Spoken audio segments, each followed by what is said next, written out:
तो ठंडे बस्ते में डाल दिया। कल आपने देखा नहीं कि 2027 से शुरू करेंगे, पहले कह रहे थे अप्रैल 2025 से शुरू करेंगे, और अब कल जो सरकारी नोटिफिकेशन आया है वो ये कहता है 2027 से शुरू करेंगे, चुनाव के बाद मार्च 2027, यानी कि यूपी का खेला हो जाने के बाद खेल करेंगे।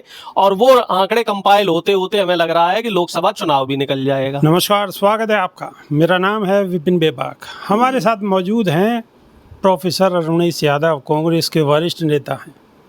स्वागत है साहब जी, बहुत बहुत धन्यवाद। तो डॉक्टर साहब, अखिलेश यादव तो बिल्कुल ताल ठोक रहे हैं कि कांग्रेस के साथ गठबंधन रहेगा, मजबूती के साथ उत्तर प्रदेश में लड़ेंगे। लेकिन सहारनपुर के सांसद तो ये कह रहे हैं कि कांग्रेस सारी सीटों पर अकेली लड़ेगी। ये आखिर चल क्या रहा है? देखिए, आपके पहले सवाल का जवाब मैं पहले देना चाहूँगा। देखिए, आपको भी मुझे नहीं लगता कोई डाउट था, हमें तो कोई डाउट था ही नहीं। जब से इंडिया गठबंधन बना है तो इंडिया गठबंधन का अगर सबसे अच्छा स्ट्राइक रेट या परिणाम कहीं आया है तो उत्तर प्रदेश में आया है। और यही कारण रहा कि बीजेपी का जो विजयी रथ है, जो 400 कह रहे थे, वो 240 पे अगर सिमटा है तो उत्तर प्रदेश की पावन धरती ने समेटा। और यहाँ के युवाओं ने, बहुजनों ने इसमें अहम भूमिका निभाई है। और इस बात में कोई गुरेज नहीं है कि जो ये जोड़ी है राहुल जी की और अखिलेश जी की, ये यूपी में हिट है। तो गठबंधन रहेगा, निश्चित तौर पे रहेगा, और ये गठबंधन 2027 में ऐतिहासिक जीत भी लाएगा। अब मैं आता हूँ आपके दूसरे सवाल पे। इमरान मसूद जी का जो ये बयान है, वो देखिए, हर पार्टी का जो नेता होता है वो ये चाहता है कि मेरी पार्टी पूरी सीटों पे लड़े, जिससे कि हम स्पष्ट बहुमत में आए और हमारी ज़्यादा हकदारी हो। ये तो हर नेता यही चाहता है। अगर मेरे से पूछा जाए तो मैं भी यही कहूँगा कि भैया कांग्रेस को 545 सीटों पे चुनाव लड़ना चाहिए। लेकिन इमरान मसूद जी जैसे जो सीनियर लीडर हैं, उनको ख़ास तौर पे इस चीज़ का ध्यान रखना चाहिए। चूँकि हम गठबंधन धर्म निभा रहे हैं, हम लोग गठबंधन से चुनाव लड़े और वो गठबंधन से चुनाव लड़के ही जीते हैं। और उनको वोट देने वाले, जो उनके क्षेत्र में वोट देने वाले लोग हैं, तो उसमें अगर कांग्रेस के कार्यकर्ताओं ने उन्हें वोट दिया तो सपा के कार्यकर्ताओं ने भी वोट दिया है। तो इस बात का इन्हें खास ध्यान रखना चाहिए कि इससे कहीं उनका जो सपा वाला वोटर है उसकी भावनाएं आहत ना हो। तो ऐसे नेताओं को थोड़ा मैं कहूँगा कि विशेष तौर पे ध्यान देने की ज़रूरत है कि गठबंधन का एक धर्म होता है और एक अनुशासन होता है हर पार्टी का, तो उस अनुशासन में रह के बयानबाजी देनी चाहिए। हालांकि इनका जो मसूद साहब का जो मसला था वो आसू मलिक जी से था। अब आप लोगों की कोई व्यक्तिगत रार है, व्यक्तिगत द्वंद्व है, तो वो लड़ाई व्यक्तिगत रहनी चाहिए, पार्टीगत नहीं होनी चाहिए। इससे क्या होता है कि कार्यकर्ताओं के बीच में गलत संदेश जाता है और जनता थोड़ी सी भ्रमित होती है। क्योंकि ये सवाल इसलिए उठाया गया है डॉक्टर साहब कि वो सपा मुख्यालय पर मुस्लिम नेताओं द्वारा ये सवाल किया गया अखिलेश यादव से। तो अखिलेश यादव ने स्पष्ट तौर पर कहा कि भाई ये आपसी मसला है, कांग्रेस की जो बड़ी लीडरशिप है हम उनसे बात रखेंगे और ये मसला सॉल्व हो जाएगा। ये कोई इतनी बड़ी बात नहीं है। आप कोई बड़ी बात नहीं है। अभी हम भी लखनऊ में थे तो लखनऊ में मेरी प्रदेश अध्यक्ष जी से और प्रभारी जी से बात हुई है, जो मेरी पार्टी के प्रदेश अध्यक्ष हैं अजय राय जी और अविनाश पांडे जी। तो इन लोगों से बात हुई है। तो ऊपर लेवल पे ऐसा कुछ नहीं है। ऊपर लेवल पे पूरा गठबंधन धर्म निभाया जा रहा है। लेकिन जो सांसद विधायक लेवल के जो नेता हैं, तो इन लोगों के कभी कभार ईगो क्लैश कर जाते हैं और वो उसके पीछे कई वजह होती हैं। कई बार क्या होता है, एक शक्ति प्रदर्शन करना होता है क्षेत्र में कि भाई अपने समर्थकों को दिखाना है कि हम बड़े नेता हैं, वो छोटे नेता हैं। माहौल बनाना थोड़ा है, भोकाल बनाना, तो वो सारा वही है। हालांकि इस चीज़ को सॉर्ट आउट कर लिया जाएगा। ये बहुत बड़ा विषय नहीं है। बड़ा विषय इस समय उत्तर प्रदेश में जो सुनने में आ रहा है, दर्शक भी सुन लें, बड़ी ब्रेकिंग न्यूज़ है कि 13 रुपये यूनिट बिजली की जो है योगी जी करने जा रहे हैं, बढ़ाने जा रहे हैं। अभी 7 रुपये 20 पैसे है, उसको बढ़ा के 13 रुपये पर यूनिट कर रहे हैं। अभी देख लो बिजली का बिल कितना आ रहा है, इससे जस्ट डबल बिजली का बिल आने वाला है। और हमारे दर्शक भी सुन लें, उत्तर प्रदेश में जो बिजली मिल रही है वो पूरे इंडिया में सबसे महंगी बिजली उत्तर प्रदेश में मिल रही है।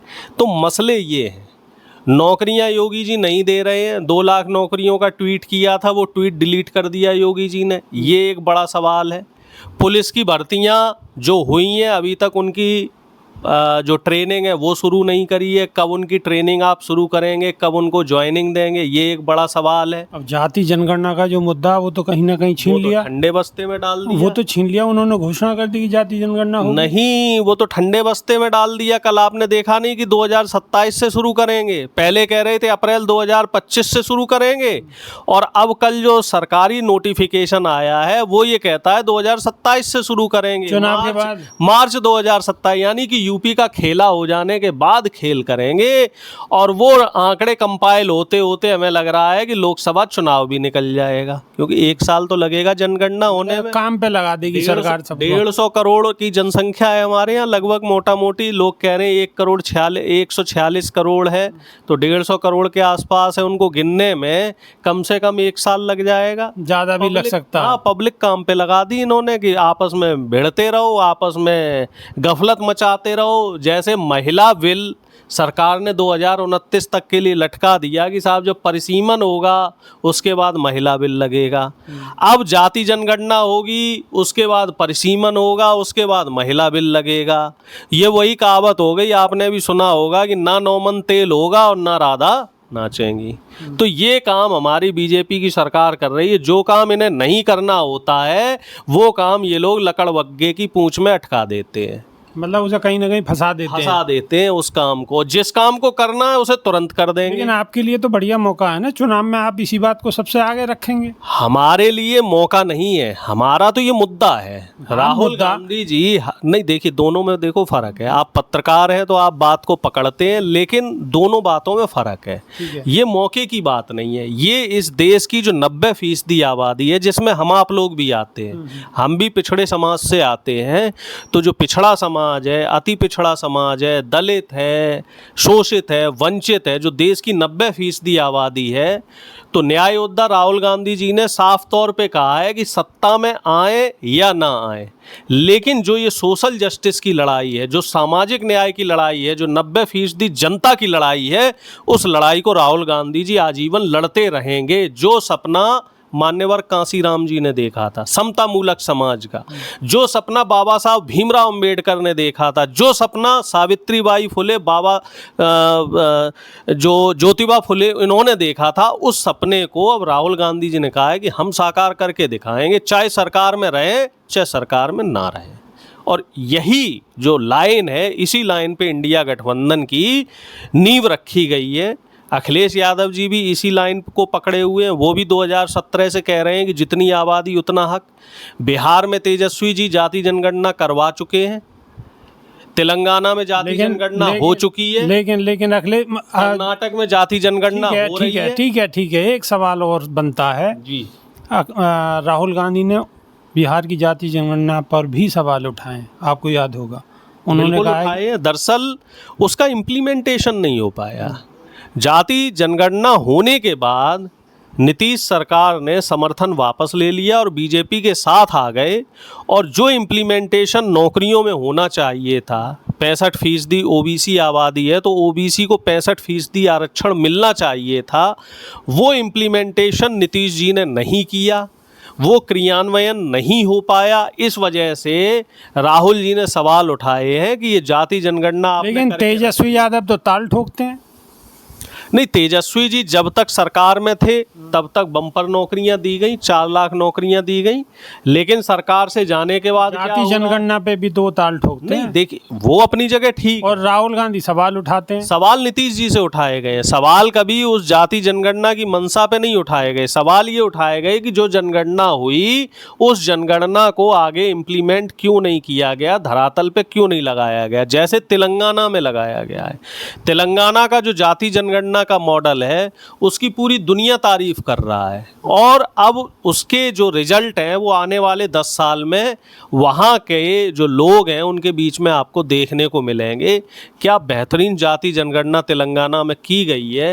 एक एक आंकड़ा, सामाजिक रूप से आंकड़ा, आर्थिक रूप से आंकड़ा, सामरिक रूप से, व्यापारिक दृष्टिकोण से, हर तरीके से वहाँ सेंसस किया गया, और उसका डाटा बड़े सलीके से कंपाइल करके प्रस्तुत किया गया, और अब उसका क्रियान्वयन भी उसी सलीके से किया जा रहा है। और वहाँ ये भी बताया जा रहा है कि निजी क्षेत्रों में भी आरक्षण लगेगा।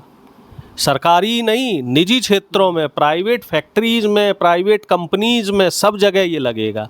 तो इस समय जो इंडिया गठबंधन है, जो अभी संसद का मानसून सत्र शुरू होने वाला है, तो उसमें हमारा एक एजेंडा ये भी रहेगा कि जो जाति जनगणना आप करवा रहे हैं तो निजी क्षेत्रों में भी आप आरक्षण दीजिए, क्योंकि इस समय जो सरकारी नौकरियां हैं वो कुल नौकरियों की मात्र 2 से 2.5% हैं। लगभग 97 साढ़े 97% तो प्राइवेट नौकरी हैं। वहाँ तो जो 90% हमारी आबादी है दलित पिछड़ों की, उनको अधिकार मिल ही नहीं रहा है, उनकी एंट्री नहीं हो पा रही है। सब वही मनवादी विचारधारा के लोग बैठे हुए हैं, ब्राह्मणवादी व्यवस्था के लोग बैठे हुए हैं। तो उधर भी विचार किया जाए, जुडिशरी में भी विचार किया जाए, और जो एक मीडिया क्षेत्र है, मीडिया क्षेत्र में भी इन लोगों की मोनोपोली है। आए दिन यही लोगों का आप देखिए, कहीं भी मीडिया में जितने भी पत्रकार हैं 90% वही लोग हैं। तो वहाँ भी एक आरक्षण व्यवस्था बनाई जानी चाहिए। और एक आरक्षण व्यवस्था का एक बहुत बढ़िया उदाहरण, हालांकि ये चर्चा का विषय नहीं है, लेकिन जब बात आ गई है तो वो कहना ज़रूरी है। दक्षिण अफ्रीका पहली बार ICC टूर्नामेंट जीता। सदियों से जो एक भूख थी, ललक थी, वो अब ख़त्म हुई। कितने बड़े बड़े धुरंधर कप्तान रहे, हंसी क्रोनियो, पोलॉक, ग्रीम स्मिथ और पता नहीं कौन कौन फलाने चंद आए, लेकिन टूर्नामेंट किसने जितवाया? एक आरक्षण वाले प्लेयर ने, बबूमा, जो जिसके लिए लोग कहते थे कि साहब 4 फुट का है, काला है, ऐसा है, वैसा है, उसने दक्षिण अफ्रीका को विश्व क्रिकेट में बादशाह बना दिया। तो ये आरक्षण की ताकत है। आरक्षण की ताकत के लिए आरक्षण लंगड़े को भी दौड़ा सकता है, क्योंकि बात है मौके मिलने वाली। आरक्षण की ताकत हमारे प्रोफेसर साहब ने बहुत अच्छी तरीके से समझा दी है, और यही नहीं, क्रिकेट में भी समझा दी है। तो आप तो समझ ही रहे होंगे कि आरक्षण कितना ज़रूरी है। प्राइवेट में भी आरक्षण होना चाहिए। कांग्रेस और राहुल गांधी मजबूती के साथ आवाज़ उठा रहे हैं, लेकिन बीजेपी भी इस मुद्दे को अपने हाथ से जाना नहीं देना चाहती है। आप प्रोफेसर साहब की बात को किस नज़रिए से देखते हैं, कमेंट के माध्यम से अपनी राय अवश्य रखें। हमें बेसब्री से इंतज़ार रहेगा। अभी के लिए सिर्फ इतना ही। बहुत बहुत शुक्रिया, धन्यवाद, नमस्कार। जी नमस्कार।